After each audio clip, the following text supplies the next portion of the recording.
Exit pole যাই দেখাক না কেন 2026 আসন পেরিয়ে যাবে তৃণমূল।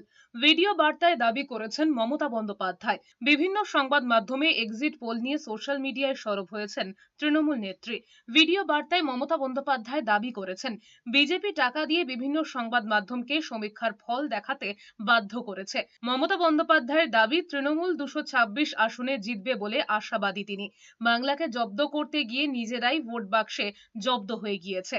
রাজ্যবাসীর উদ্দেশ্যে তিনি বলেছেন, এত রোদের মধ্যেও এত অত্যাচার সহ্য করেও যেভাবে মানুষ লাইনে দাঁড়িয়ে ভোট দিয়েছেন তাতে তৃণমূল কৃতজ্ঞ। তৃণমূল কর্মীদেরকেও কৃতজ্ঞতা জানিয়েছেন। তার দাবি যেটা টিভিতে দেখাচ্ছে সেটা বুধবার দুপুরে বিজেপির অফিস থেকে সেই সার্কুলার জারি করা হয়েছে। টাকা দিয়ে বলা হয়েছে ওটা দেখাতে। শেষে তিনি বলেছেন তৃণমূল 226টা আসন তো পাচ্ছেই, 230ও পেয়ে যেতে পারে। যারা বাংলার মানুষকে জব্দ করতে চেয়েছিলেন, জব্দ তারা কিন্তু ভোট বাক্সে হয়ে গেছে।